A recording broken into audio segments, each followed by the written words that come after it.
Clip number 688۔ اس clip میں آپ قرآن پاک کی سورہ نحل کی آیت نمبر 101 سے 103 تک کی تلاوت، ترجمہ اور تفسیر قرآن صراط الجنان سماعت فرمائیں گے۔ بسم اللہ الرحمن الرحیم۔ ترجمہ، اللہ کے نام سے شروع جو نہایت مہربان رحمت والا ہے۔ وَإِذَا بَدَّلْنَا آيَةً مَكَانَ آيَةٍ وَاللَّهُ أَعْلَمُ بِمَا يُنَزِّلُ قَالُوا إِنَّمَا أَنْتَ مُفْتَرٍ بَلْ أَكْثَرُهُمْ لَا يَعْلَمُونَ۔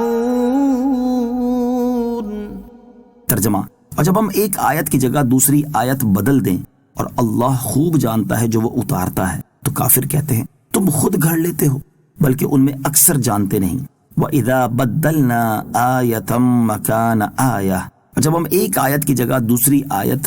بدل دیں۔ شان نزول، مشرکین مکہ اپنی جہالت کی وجہ سے آیتیں منسوخ ہونے پر اعتراض کرتے تھے اور اس کی حکمتوں سے ناواقف ہونے کے باعث اس چیز کا مذاق اڑاتے تھے اور کہتے تھے کہ محمد مصطفیٰ صلی اللہ علیہ وسلم ایک روز ایک حکم دیتے ہیں اور دوسرے روز دوسرا حکم دیتے ہیں، وہ اپنے دل سے باتیں بناتے ہیں۔ اس پر یہ آیت نازل ہوئی۔ آیت کا خلاصہ یہ ہے کہ جب ہم ایک آیت کی جگہ دوسری آیت بدل دیتے ہیں اور اپنی حکمت سے ایک حکم کو منسوخ کر کے دوسرا حکم دیتے ہیں تو اس میں کوئی نہ کوئی حکمت ہوتی ہے، اور اللہ تعالیٰ خوب جانتا ہے جو وہ اتارتا ہے کہ اس میں کیا حکمت اور اس کے بندوں کے لیے اس میں کیا مصلحت ہے۔ لیکن کافر نبی کریم علیہ الصلوۃ والسلام سے کہتے ہیں تم خود گھڑ لیتے ہو، حالانکہ حقیقت یہ نہیں ہے، بلکہ مسئلہ یہ ہے کہ کافروں کی اکثریت جاہل ہے اور وہ نسخ اور تبدیلی کی حکمت و فوائد سے خبردار نہیں، اور یہ بھی نہیں جانتے کہ قرآن کریم کی طرف افتراء کی نسبت ہو ہی نہیں سکتی، کیونکہ جس کلام کی مثل بنانا انسان کی طاقت سے باہر ہے تو وہ کسی انسان کا بنایا ہوا کیسے ہو سکتا ہے۔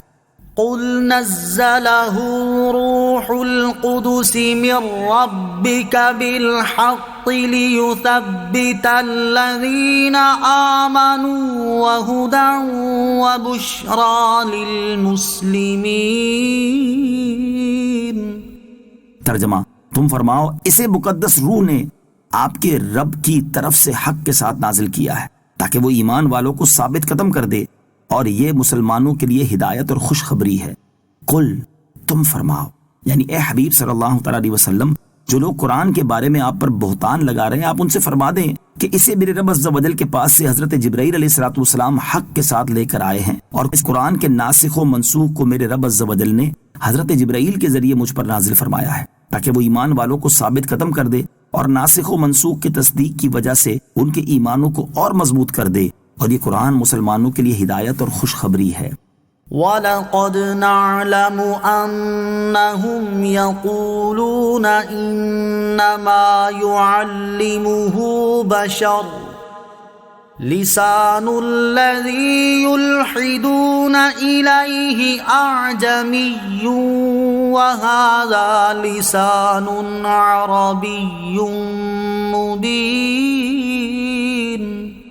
ترجمہ، اور بے شک ہم جانتے ہیں کہ وہ کافر کہتے ہیں اس نبی کو ایک آدمی سکھاتا ہے، جس آدمی کی طرف یہ منسوب کرتے ہیں اس کی زبان عجمی ہے اور یہ قرآن روشن عربی زبان میں ہے۔ وَلَقَدْ نَعْلَمُ، اور بے شک ہم جانتے ہیں۔ جب قرآن کریم کی حلاوت اور اس کے علوم کی نورانیت دلوں کو تسخیر کرنے لگی اور کفار نے دیکھا کہ دنیا اس کی گرویدہ ہوتی چلی جا رہی ہے اور کوئی تدبیر اسلام کی مخالفت میں کامیاب نہیں ہوتی، تو انہوں نے طرح طرح کے بہتان لگانے شروع کر دیے۔ کبھی قرآن پاک کو سحر بتایا، کبھی پہلوں کے قصے اور کہانیاں کہا، کبھی یہ کہا کہ سید المرسلین صلی اللہ تعالیٰ علیہ وسلم نے یہ خود بنا لیا ہے، اور ہر طرح کوشش کی کہ کسی طرح لوگ اس مقدس کتاب کی طرف سے بدگمان ہوں۔ انہی مکاریوں میں سے ایک مکر یہ بھی تھا کہ انہوں نے ایک عجمی غلام کے بارے میں یہ کہا کہ وہ محمد صلی اللہ تعالیٰ علیہ وآلہ وسلم کو سکھاتا ہے۔ اس کے رد میں یہ آیت کریمہ نازل ہوئی اور ارشاد فرمایا گیا کہ ایسی باطل باتیں دنیا میں کون قبول کر سکتا ہے؟ جس غلام کی طرف کفار نسبت کرتے ہیں وہ تو عجمی ہے، ایسا کلام بنانا اس کے لیے تو کیا ممکن ہوتا؟